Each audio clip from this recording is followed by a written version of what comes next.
അപ്പോൾ ഇത് ജുമാ നമസ്കാരത്തിനൊക്കെ ഉണ്ടായിരുന്ന ആദ്യത്തെ പള്ളിയാണ്. അതിൻ്റെ ഒരു ഫുള്ളായിട്ടുള്ള ഒരു പള്ളിയാണ് പിന്നീട് ഈ പണിതിരിക്കുന്നത്. ഇതാണ് പിന്നീട് നിർമ്മിച്ച 16-ാം നൂറ്റാണ്ടിലൊക്കെ നിർമ്മിച്ച ആ ജുമാ മസ്ജിദാണിത്. അതിൻ്റെ മിനാരങ്ങളൊക്കെ ചാർമിനാറിൻ്റെ മോഡലിലാണ് നിർമ്മിച്ചിരിക്കുന്ന ഉള്ളിലെ മിനാരങ്ങൾ. അപ്പോൾ നമ്മളതിനുള്ളിലേക്ക് വന്നതാണ്. ഇത് പഴയ അവിടെ വിജയനഗര സാമ്രാജ്യത്തിൻ്റെ കാലഘട്ടത്തിൽ നിർമ്മിച്ച മണ്ഡപങ്ങളാണ്. അതിൻ്റെ തൊട്ട് പുറകിൽ വലിയ കുളമാണ്. അപ്പോൾ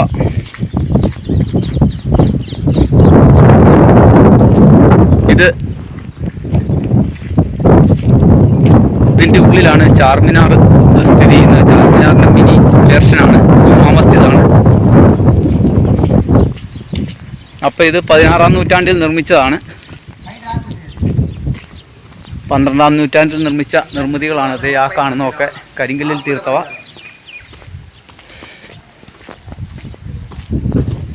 ഹലോ, നമസ്കാരം. ജോപ്പൻ്റെ യാത്രയുടെ പുതിയ അധ്യായത്തിലേക്ക് ഏവർക്കും സ്വാഗതം.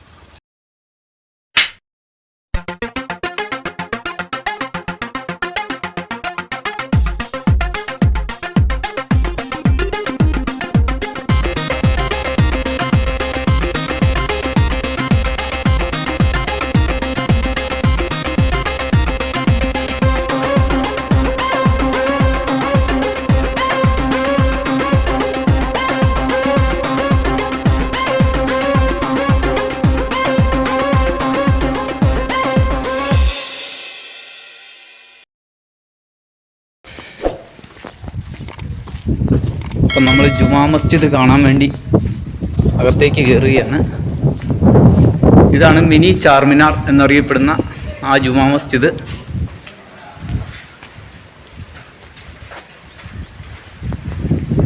ചാർമിനാറിന് മിനി ചാർമിനാർ എന്ന് പറയാൻ പറ്റില്ല, കാരണം ഇതിന് 2 സ്തൂപങ്ങളേ ഉള്ളൂ. ചാർമിനാറിന് 4 സൈഡിലും സ്തൂപങ്ങളാണുള്ളത്. ഇത് പക്ഷേ ഇവിടെ ഒരു പേരിട്ടിരിക്കുന്നു മിനി ചാർമിനാറിന്. അതിൻ്റെ അതേ മോഡലിൽ നിർമ്മിച്ചിരിക്കുന്നതുകൊണ്ടാകാം. അപ്പോൾ ഇവിടെ ആളുകൾക്ക് വിശ്രമിക്കാനുള്ള ആ വിജയനഗര സാമ്രാജ്യത്തിൻ്റെ രീതിയിൽ നിർമ്മിച്ചിരിക്കുന്ന ഒരു രീതിയാണ്. അല്ലാതെ ഇത് മുഗൾ സാമ്രാജ്യത്തിൻ്റെ ഒരു ശില്പകലയിൽപ്പെട്ടതല്ല. ഈ കാണുന്നത് വിശ്രമ കേന്ദ്രങ്ങളായിരുന്നു.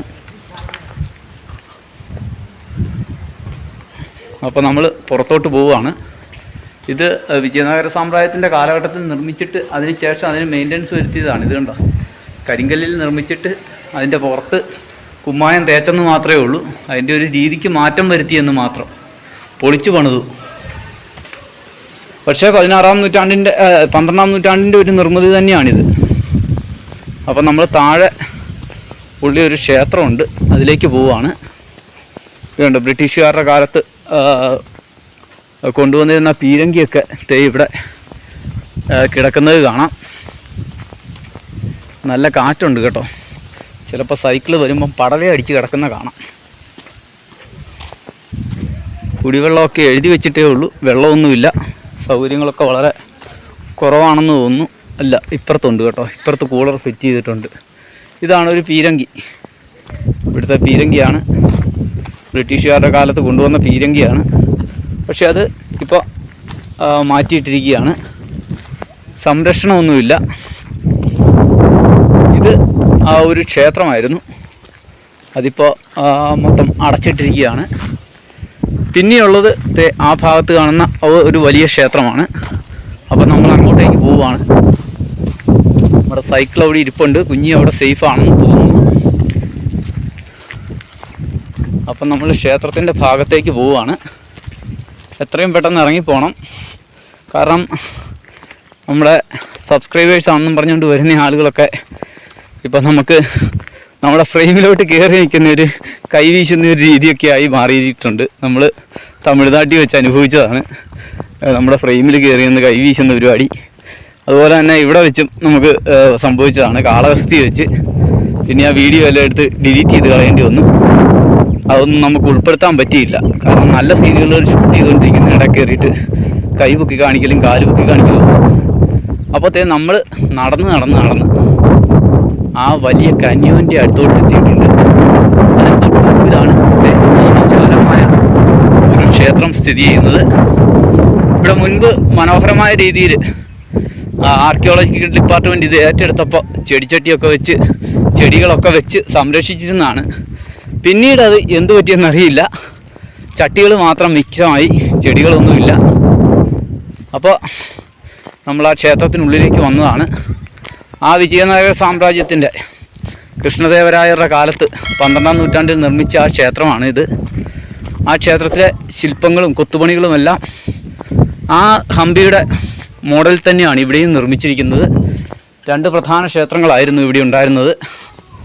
അതിലൊന്നാണിത്, മറ്റൊന്ന് നമ്മളിപ്പോൾ കണ്ടതാണ്. ഇവിടെയും കവാടങ്ങൾ കയറി വരുമ്പോൾ ഒരുപോലെയാണ്. അതിനുശേഷമുള്ള കൽത്തൂണുകൾ നിറഞ്ഞ ഗസീബോകളാണ് കൂടുതലും. ഇത് ആളുകൾക്ക് വിശ്രമിക്കാനുള്ള സ്ഥലങ്ങളായിരുന്നു. അതുപോലെ തന്നെ ഒരു ചെറിയ ക്ഷേത്രം ഇവിടെയുണ്ട്. ഇതും അപ്പുറത്തെ ക്ഷേത്രത്തിൻ്റെ പോലെ തന്നെയുള്ള നിർമ്മിതിയാണ്. പക്ഷേ അപ്പുറത്ത് കണ്ട നമ്മൾ ആദ്യം കണ്ട ക്ഷേത്രത്തിന് അത്രയും വലിപ്പമുള്ളൊരു ക്ഷേത്രമല്ല. ഈ ചവിട്ടുപടികളൊക്കെ പിന്നീട് നിർമ്മിച്ചതാണ്, നശിപ്പിക്കപ്പെട്ടതിന് ശേഷം നിർമ്മിച്ച ചവിട്ടുപടികളാണ്. അപ്പോഴത്തെ ഇതാണ് ക്ഷേത്രത്തിൻ്റെ ഉള്ളിലോട്ടുള്ള ഭാഗം. പ്രതിഷ്ഠയൊന്നുമില്ല കേട്ടോ. ഇത് ഹനുമാൻ്റെ ഒരു ക്ഷേത്രമായിരുന്നു എന്ന് കരുതുന്നു. അവിടെ ഹനുമാൻ്റെ ഒരു ശില്പം കൊത്തിവെച്ചിരിക്കുന്നത് കാണാം. അപ്പം നമ്മുടെ കൂടെ കുഞ്ഞിയുടെ ഒരു കളിക്കൂട്ടുകാരി വന്നിട്ടുണ്ട്. അവളെൻ്റെ പുറകെ കൂടിയിരിക്കുകയാണ്. ഉപക്ഷേത്രങ്ങളാണ് പുറകിൽ കാണുന്നത്. 2 ഉപക്ഷേത്രങ്ങൾ ഇവിടെ കാണാം. കണ്ട, അവളെൻ്റെ കൂടെ കൂടിയിരിക്കുക. അവൾ എനിക്കെല്ലാം കാണിച്ചു തരാൻ വേണ്ടി കൂടെ വന്നിരിക്കുക. ഇത് കണ്ടോ, ഇതാണ് ഉപക്ഷേത്രങ്ങൾ.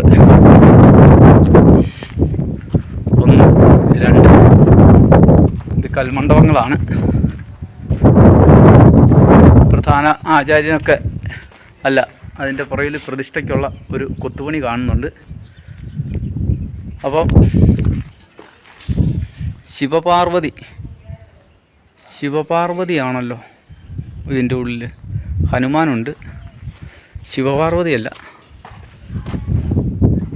രാമലക്ഷ്മണന്മാരാണോ? ആയ സീതാരാമനാണോ? കാരണം ഹനുമാൻ്റെ ഒക്കെ ശില്പങ്ങൾ ഇതിൻ്റെ ഇടയിൽ കാണുന്നുണ്ട്.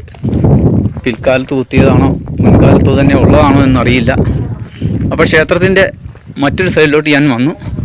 അപ്പോഴത്തെ ഇവിടെ ഒരു മനോഹരമായ ഗസീബോ ഇതുണ്ട്, എൻ്റെ ഫ്രണ്ടിൽ തന്നെയുണ്ട്. ഈ കല്ലുകളൊക്കെ പൊട്ടി കഴിഞ്ഞു കേട്ടോ. കാരണം ഇവിടുത്തെ കല്ലുകൾക്ക് കടുപ്പം കുറവാണ്. നമ്മൾ ഹംപിയിൽ കണ്ട കല്ലുകൾ പോലെയല്ല, ഇവിടുത്തെ കല്ലുകൾക്ക് കടുപ്പം കുറവാണ്. പക്ഷെ ആനകൾ പേറുന്ന ഒരു രഥം പോലെയാണ് ഈ ക്ഷേത്രം നിർമ്മിച്ചിരിക്കുന്നത്. അപ്പം ശരി, നമ്മൾ ക്ഷേത്രത്തിന് വെളിയിലേക്ക് പോവുകയാണ്. ഹായ്. അപ്പോഴത്തേ നമ്മൾ ഇനി പോകുന്നതാണ് ഇവിടുത്തെ ഏറ്റവും പ്രധാന സ്ഥലം, ഗ്രാൻഡ് കാനിയോൻ. ഇത് കണ്ടോ, ഇതാണ് ആ ഗ്രാൻഡ് കാനിയോൻ. വരുന്നതിന് കുറച്ച് ദിവസം മുമ്പാണ് ഇതിൻ്റെ അകത്തോട്ടൊരു പെങ്കൊച്ച് ചാടി ആത്മഹത്യ ചെയ്തത്. പ്രേമനൈരാശ്യം മൂത്തിട്ട് ആത്മഹത്യ ചെയ്ത പെൺകുട്ടി ഇതിൻ്റെ ഉള്ളിലേക്ക് ചാടി ആത്മഹത്യ ചെയ്ത്. അപ്പോൾ നമ്മൾ ഗ്രാൻഡ് കാനിയോൻ്റെ അങ്ങോട്ട് നീങ്ങുകയാണ്. വീണ്ടും മഴ എത്തിയിരിക്കുകയാണ്. ഒരു രക്ഷയില്ല, മഴ നമ്മളെയും കൊണ്ടേ പോകത്തുള്ളൂ. മിക്കവാറും മൊബൈലൊക്കെ കുളമാക്കി തരുന്ന ലക്ഷണമാണ് കണ്ടിട്ട്. ഈ ഗ്രാൻഡ് കാനിയോൻ്റെ എങ്ങോട്ട് എത്തി. കാര്യം പറഞ്ഞാൽ കുഞ്ഞിനെ ഇങ്ങോട്ട് കൊണ്ടുവരണമെന്നുണ്ടായിരുന്നു, പക്ഷെ എന്ത് ചെയ്യാം. ഇത് കണ്ടോ, ഇതാണ് സ്ഥലം.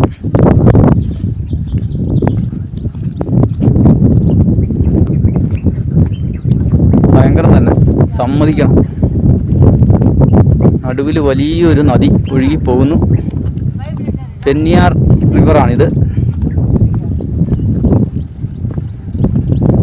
ഇവിടെ മോട്ടോർ വെച്ച് ഇവിടെ നിന്നാണ് വെള്ളം അപ്പുറത്തോട്ട് അടിച്ചുകൊണ്ടിരിക്കുന്നത് കൃഷി ആവശ്യത്തിന്.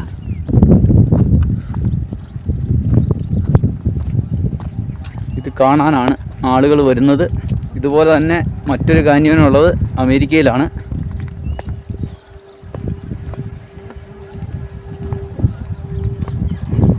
അപ്പോൾ ഇന്ത്യയിലെ ഗ്രാൻഡ് കാന്യോനാണിത്. ഇറങ്ങി വരുന്ന സ്ഥലമൊക്കെ അടിപൊളിയാണ്. പക്ഷേ മഴയായിപ്പോയി നമ്മൾ വന്നപ്പം, അതിൻ്റെ ഒരു ബുദ്ധിമുട്ടുണ്ട്. താഴെ കിണറ്റിൽ നിന്ന് വെള്ളം അടിച്ച് അപ്പുറത്തെ കുളത്തിലോട്ട് കൊടുക്കുന്നതാണ്.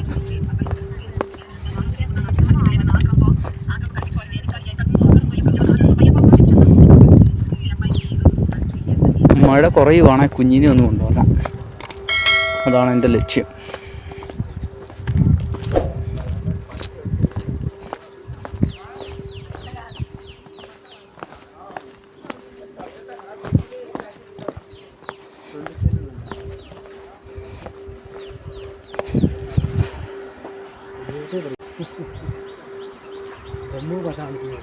അങ്ങകലെ നിന്നും ആ നദി ഇങ്ങനെ ഒഴുകി വരുവാണ്. 2 മലയിടുക്കുകളാണിത്. 2 മലയിടുക്കുകളാണ്. 2 മലയിടുക്കളിൻ്റെ നടുവിലൂടെയുള്ള ആ നദി ഒഴുകി പോവുകയാണ്.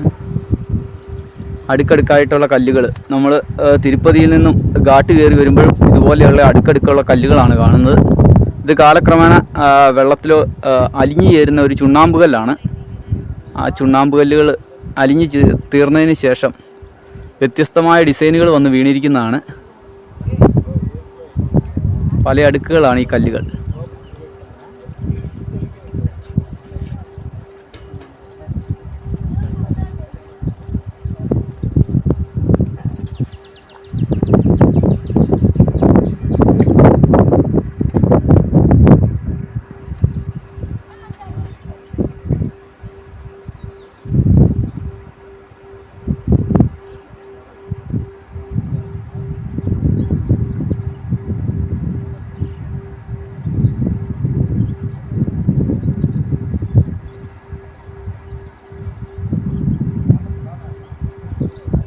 അതിൻ്റെ ഉള്ളിലൂടെ ഒഴുകുന്ന നദി മഴ പെയ്തുകൊണ്ടാണ് വെള്ളത്തിനെല്ലാം ഒരു മഞ്ഞ കളറ്.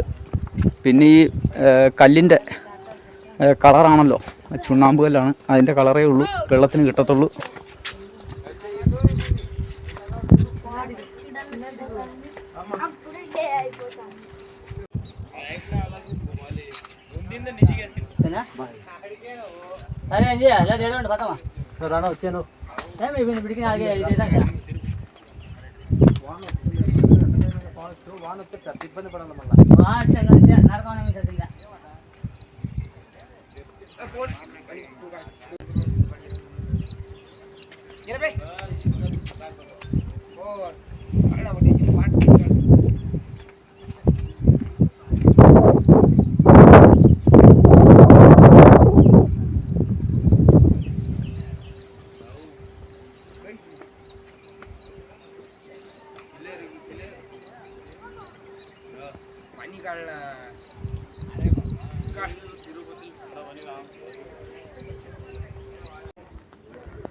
അപ്പോൾ അത് ഗ്രാൻഡ് കാന്യോൻ്റെ ഏറ്റവും മുകൾ ഭാഗത്തേക്ക് നമ്മൾ എത്തിയിട്ടുണ്ട്. ഇവിടെ നിന്നാണ് ഈ നദിയുടെ ഫുൾ വ്യൂ നമുക്ക് കിട്ടുന്നത്. ഇന്ത്യയിലെ വലിയൊരു ഗ്രാൻഡ് കാന്യോൻ. അതുപോലെ തന്നെ നമുക്ക് ചുറ്റുവട്ടമുള്ള ക്ഷേത്രങ്ങളും കാര്യങ്ങളും എല്ലാം ഇവിടെ നിന്നാൽ കാണാൻ പറ്റും.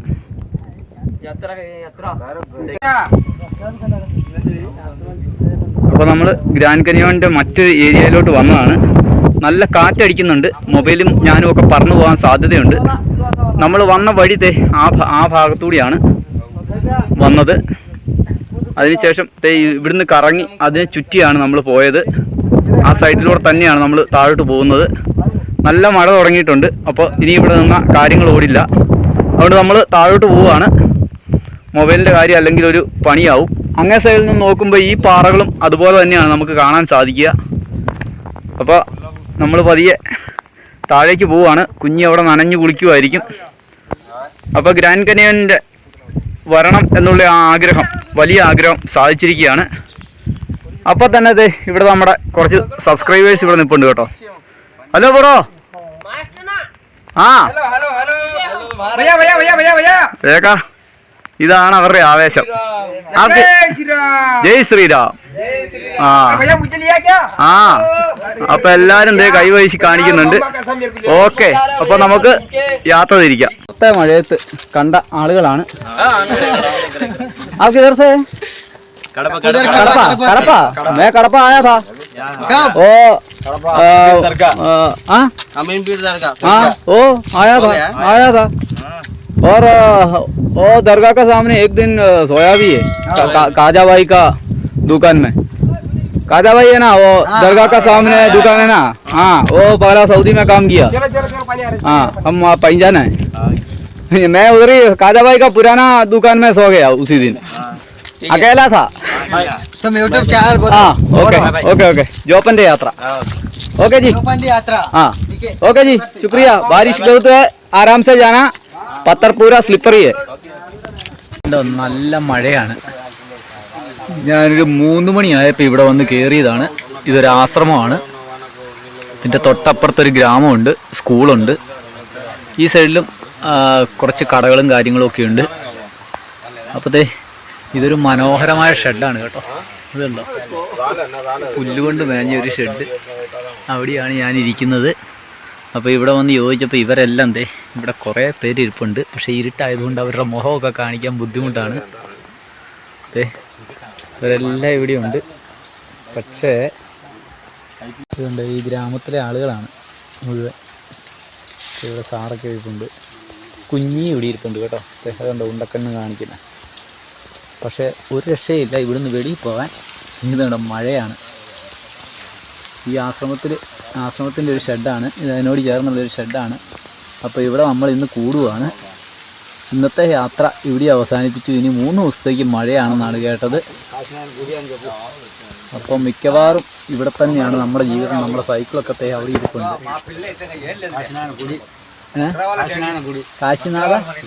കാശിനാഥ ഗുഡിയാണിത്. ഇതാണ് കാശിനാഥ ഗുഡി. അപ്പോൾ കാശിനാഥ ഗുഡിയിൽ നമ്മൾ ഇന്ന് ആശ്രമത്തിൽ കൂടുവാണ്. ഇപ്പം നാളെ രാവിലെ അറിയാം നാളത്തെ അവസ്ഥ എന്നാന്ന്. ഒന്നും മേലാത്ത അവസ്ഥയിലാണ്. അപ്പോൾ കാശിനാഥ ഗുഡിയിൽ ഈ ഷെഡിൻ്റെ അകത്ത് നമ്മൾ ഇന്നത്തെ ജീവിതം ഇവിടെ തന്നെ. കുഞ്ഞിവിടെ സ്ഥലം പിടിച്ചു കഴിഞ്ഞു കേട്ടോ കിടക്കാൻ. അവിടെ കണ്ണ് കണ്ട, അതാണ് നമ്മുടെ രക്ഷ. അപ്പോഴത്തെ ആന്ധ്രാപ്രദേശിൻ്റെ ഉള്ളിലൂടെയുള്ള യാത്ര. ഇന്നലെ മഴയായിരുന്നെങ്കിലും ഇന്ന് ഒരു രാവിലെ നല്ല തെളിവുണ്ട്. അപ്പോൾ നമ്മൾ യാത്ര ആരംഭിച്ചിരിക്കുകയാണ്. മനോഹരമായൊരു പാടശേഖരമാണ്, അതായത് ചോളപ്പാടം. വളരെ ദൂരത്തിലേക്ക് ചോളപ്പാടം മാത്രമാണ് കാണുന്നത്. നമ്മളിപ്പോൾ ഉടനെ തന്നെ ഹൈവേയിലേക്ക് പ്രവേശിക്കുകയാണ്. അതിനു മുമ്പുള്ള ഒരു കൃഷിപ്പാടമാണിത്. വളരെ ഏരിയ ഉള്ള ഒരു ചോളപ്പാടമാണ്. ചോളം പൂക്കാൻ തുടങ്ങിയ സമയമാണ്. അപ്പോൾ അങ്ങ് അകലെയൊക്കെ ആ കാണുന്നതൊക്കെ ചോളം പൂത്ത ചോളമാണ്. പൂത്തു നിൽക്കുന്ന ചോളവും കായ്ച്ചു നിൽക്കുന്ന ചോളവും ഒക്കെ നമുക്ക് കാണാൻ പറ്റുന്നുണ്ട്. അപ്പോൾ വലിയൊരു ചോളപ്പാടത്തിൻ്റെ നടുവിലൂടെ നമ്മളിങ്ങനെ യാത്ര ചെയ്യാൻ തുടങ്ങിയിട്ട് കുറേ സമയമായി. പക്ഷേ പ്രശ്നം എന്നാന്ന് വെച്ചാൽ ഇവിടെ നിങ്ങൾക്കറിയാം, നമ്മുടെ നാട്ടിലെ പോലെ അല്ല. ഒരു വണ്ടി ഓടിക്കഴിഞ്ഞാൽ ചെളി കുളമായിരിക്കും. റോഡ് തോടായി കിടക്കും. കാരണം മണ്ണടിച്ച് പൊക്കിയിട്ടാണ് ഇവിടെയെല്ലാം ഇത് ചെയ്യുന്നത്. പണ്ട് കാലത്ത് നമ്മൾ കുട്ടനാട്ടിലൂടെ യാത്ര ചെയ്താൽ എങ്ങനെ ഇരിക്കുമോ അതുപോലെയാണ് ഇവിടുത്തെ ഒരവസ്ഥ. ഇത് കണ്ടോ, ഇതാണ് അവസ്ഥ. ഇത് മുഴുവൻ പയർ കൃഷിയാണ്. നമ്മുടെ ചെറുപയറിൻ്റെ കൃഷിയാണ് ഈ കാണുന്നത്. ഇത് കണ്ടോ, ഇങ്ങനെ കിലോമീറ്ററുകൾ ചെറുപയർ കൃഷി തന്നെ കിടക്കുകയാണ്. അതിൻ്റെ സമീപം തന്നെ മറ്റൊരു ചോളപ്പാടം കാണാം. അപ്പോൾ ഈ ചോളപ്പാടവും ചെറുപയർ കൃഷിയൊക്കെ കണ്ട് നമ്മളിങ്ങനെ പോവുകയാണ്. നല്ല മൂടലുണ്ട് കേട്ടോ. അതുകൊണ്ട് നമുക്ക് വലിയ യാത്ര ഇന്ന് എത്ര എത്തുമെന്ന് അറിയില്ല. ഇന്നലെ നമ്മൾ 3 മണിക്ക് സ്റ്റോപ്പ് ചെയ്ത് ഒരു ആശ്രമത്തിലാണ് വിശ്രമിച്ചത്. ഇതുണ്ട്, ഇവരുടെയാണ് ഈ ചോളപ്പാടം. അപ്പോൾ അവർ രാവിലെ തന്നെ ഇങ്ങോട്ട് വന്നതാണ്. വളമിടാനും മരുന്നടിക്കാനും ഒക്കെ ആയിട്ട് ഇറങ്ങിയതാണ്. നമ്മൾ വരുന്ന വഴിക്ക് ധാരാളം ആളുകൾ മരുന്നടിക്കുന്നതൊക്കെ സ്ഥലങ്ങൾ കണ്ടിരുന്നു. ഇത് മുകളിലേക്ക് വന്നപ്പോൾ ചോളപ്പാടം കിടക്കുന്നുണ്ടോ, കിലോമീറ്ററുകളാണ്. അങ്ങ് ഹൈവേയുടെ അങ്ങ് സൈഡ് വരെയുണ്ട്. അപ്പോൾ നമ്മൾ ആ ഹൈവേയിലോട്ടാണ് കയറേണ്ടത്. ഇനി ഒരു 3 കിലോമീറ്റർ കൂടെ പോയാൽ ഹൈവേയിലോട്ട് കയറാം. മുമ്പേ ഞാൻ പറഞ്ഞ പോലെ തന്നെ ഇത് കണ്ടോ, ഇതാണ് ഗവൺമെൻറ് ഉണ്ടാക്കിയിട്ടിരിക്കുന്ന ഗോഡൗണുകൾ. ഗോഡൗൺ എന്ന് പറഞ്ഞാൽ നമ്മുടെ കൃഷി സാധനങ്ങൾ സൂക്ഷിക്കാനുള്ള, അതായത് വിത്ത് സൂക്ഷിക്കാനും അതുപോലെ തന്നെ ഇവിടുന്ന് ഉൽപ്പാദിപ്പിക്കുന്ന സാധനങ്ങൾ കയറി പോകുന്നിടം വരെ സംരക്ഷിക്കാനും മഴ നനയാതെയും വെയിലടിക്കാതെയും സംരക്ഷിക്കാനുള്ള ഷെഡുകളാണ് ആ കാണുന്നത്. ഒരു വലിയ ഷെഡാണത്. ഏകദേശം 50 മീറ്ററിൽ കുറയാതെ നീളമുള്ള ഷെഡുകളാണ് ഇവിടെ മുഴുവനുള്ളത്. പക്ഷേ നമ്മുടെ കുട്ടനാട്ടിലെ കർഷകർ നെല്ല് കഷ്ടപ്പെട്ട് കൊയ്തെടുക്കുമ്പോൾ അത് പടുതായിട്ട് മൂടിയിട്ട് വെള്ളം കയറി അത് നശിക്കുന്ന ഒരു സാഹചര്യം നമ്മുടെ നാട്ടിലുണ്ട്. ഇതുപോലുള്ള ഷെഡുകൾ ചുരുങ്ങിയ ചിലവിൽ നമ്മുടെ നാട്ടിലും ചെയ്യുവാണെങ്കിൽ അതുപോലുള്ള കർഷകർ രക്ഷപ്പെടും എന്നാണ് എനിക്ക് തോന്നുന്നത്. ഞാനിതൊക്കെ പറയുന്നത് കുറച്ചേലും നമ്മുടെ കർഷകരാണേലും കർഷക സമിതികളാണേലും പാടത്തിൻ്റെ സൈഡിൽ മണ്ണടിച്ച് പൊക്കിയിട്ട് ഗവൺമെൻറ്റിൻ്റെ റൂൾസ് ഒന്നും നോക്കേണ്ട കാര്യമൊന്നുമില്ല. കാരണം നമ്മുടെ സാധനങ്ങൾ സംരക്ഷിക്കേണ്ടത് നമ്മുടെ കടമയാണ്. ഒരു മണ്ണടിച്ച് പൊക്കിയിട്ട് ഒരു ഷെഡ് വെക്കുവാണെങ്കിൽ ആ പാടശേഖര കമ്മിറ്റിക്ക് അത്രയും പൈസ മുടക്കുന്നുണ്ടെങ്കിൽ അവരുടെ നെല്ല് നഷ്ടപ്പെടാതെ അവർക്ക് അവിടെ സൂക്ഷിച്ചു വെക്കാൻ പറ്റും. അതുപോലെ തന്നെ വില കൂടുന്ന സമയത്ത് അത് വിൽക്കാനും പറ്റും. അന്നേരം തന്നെ വിൽക്കണമെന്ന് നിർബന്ധമില്ല. ഇവിടെ അങ്ങനെയാണ്. വില കൂടുന്ന സമയം വരെ ആ ഷെഡിലാണ് അവർ സംരക്ഷിക്കുന്നത്. അത് നമ്മുടെ കർഷക സമിതിക്കാർ ശ്രമിച്ചാൽ നടക്കുന്ന കാര്യമാണ്. ഗവൺമെൻറ്റിനെ ആശ്രയിക്കേണ്ട കാര്യമില്ല. ഇവിടെ പിന്നെ എല്ലാം ഗവൺമെൻറ് ചെയ്തു കൊടുക്കും. കാരണം കൃഷിക്കാരില്ലാതെ ഇവിടെ ജീവിതമില്ലെന്നുള്ള ചിന്തയാണ് ഗവൺമെൻറ്റിനുള്ളത്. നമുക്കങ്ങനെയല്ലല്ലോ. കൃഷിക്കാർ തൊലഞ്ഞു പോയാലും കുഴപ്പമില്ല, നമ്മുടെ പോക്കറ്റിൽ കാശ് വീണാൽ മതി എന്നുള്ള ചിന്തയാണ് നമ്മുടെ നാട്ടിലുള്ളത്. ഇത്ര നാളും കണ്ടുവരുന്ന ഒരുപാട് സംരക്ഷിക്കും എന്നൊക്കെ പറഞ്ഞ ആളുകൾ പോലും അവസാനം അത് നശിപ്പിക്കുന്ന രീതിയിലേക്കാണ് വന്നത്. ഇപ്പോഴാണേലും അതുതന്നെയാണ് അവസ്ഥ. ആര് വന്നാലും കൃഷിക്കാരന് കിടക്കപ്പുറതിയില്ല. അളിയൻ വന്നാലും മാമൻ വന്നാലും കോഴിക്ക് കിടക്കപ്പുറതിയില്ലെന്ന് പറഞ്ഞ പോലെ കർഷകരുടെ അവസ്ഥ ഇപ്പോഴും കേരളത്തിൽ വളരെ മോശം തന്നെയാണ്. ഒരു സൈഡിൽ മലയോര കർഷകർക്കാണെങ്കിൽ മൃഗങ്ങളുടെ ശല്യങ്ങൾ, താഴെയുള്ളവർക്കാണെങ്കിൽ വെള്ളപ്പൊക്കത്തിൻ്റെ ശല്യങ്ങൾ. കൃഷി ചെയ്തു കൊണ്ടുവരുന്ന സാധനങ്ങൾ കർഷകർ തന്നെ സംരക്ഷിക്കുകയാണെങ്കിൽ അവർക്ക് വില കൂടുന്ന സമയത്ത് വിൽക്കാൻ പറ്റും. കാരണം മറ്റാരുടെയും കയ്യിൽ നിന്ന് വലിയ സബ്സിഡി ഒന്നും നമ്മുടെ നാട്ടിൽ കിട്ടുന്നുണ്ടെന്ന് എനിക്ക് തോന്നുന്നില്ല. അതുകൊണ്ട് ഇവിടെ കിട്ടുന്ന പോലെ ഒന്നും സബ്സിഡി ഒന്നും നാട്ടിൽ കിട്ടിയല്ല. അപ്പോൾ നമ്മൾ തന്നെ അത് സംരക്ഷിക്കാനുള്ള ചെറിയ ഷെഡുകൾ ഉണ്ടാക്കുകയാണെങ്കിൽ നിങ്ങളുടെ പാടശേഖര കമ്മിറ്റിക്ക് എന്തേരം സാധനങ്ങൾ ഉണ്ടോ അത്രയും സാധനത്തിനുള്ള പറ്റുന്ന ഒരു ഷെഡ് ആ പാടത്തിൻ്റെ സൈഡിൽ തന്നെ ഒരു ചെറിയ കാന കീറി മണ്ണെടുത്തിട്ട് അവിടെ നിർമ്മിക്കാവുന്നതേ ഉള്ളൂ. ഇവർ ഏകദേശം 1.5 മീറ്റർ, അതായത് വണ്ടിയുടെ ബോഡിയുടെ ഹൈറ്റ് പൊക്കിയിട്ടാണ് ഷെഡ് നിർമ്മിക്കുന്നത്. അപ്പോൾ ചെയ്യേണ്ടതെന്ന് പറഞ്ഞാൽ ഒന്നല്ലെങ്കിൽ വെള്ളം കയറിയാലാത്ത വെള്ളത്തിൻ്റെ ലെവൽ വരുന്ന എല്ലാവർക്കും അറിയാം. ഒരു മഴ വന്നാൽ എന്തോരം വെള്ളം പൊങ്ങുന്നു. ആ ലെവലിലും പൊക്കി ഒരു ഷെഡ് വെക്കുവാണെങ്കിൽ വളരെ കൂളായിട്ട് നെല്ലിന് വില കൂടുന്ന സമയത്ത് അത് വിൽക്കാൻ പറ്റും. സീസൺ ആകുമ്പോഴത്തേനും വില കുറയും, സീസൺ കഴിയുമ്പോഴത്തേനും നെല്ലിന് വില കൂടും. അങ്ങനെയൊക്കെ ഉള്ള സാഹചര്യങ്ങൾ ഉണ്ടാക്കിയെടുക്കേണ്ടത് നമ്മൾ കർഷകർ തന്നെയാണ്. അപ്പോൾ ശരി, മനോഹരമായി ചോളപ്പാടത്തിൻ്റെ നടുവിലൂടെയുള്ള യാത്ര തുടരുകയാണ്. ഇനി ഒരു 3 കിലോമീറ്ററൂടെ ചോളപ്പാടം തന്നെയാണ്. അതിനുശേഷം എന്ത് കൃഷിയാണെന്ന് നമുക്ക് പോകുന്ന വഴിയിൽ കാണാം. ഓക്കെ, ശരി, എന്നാൽ യാത്ര തുടരുകയാണ്.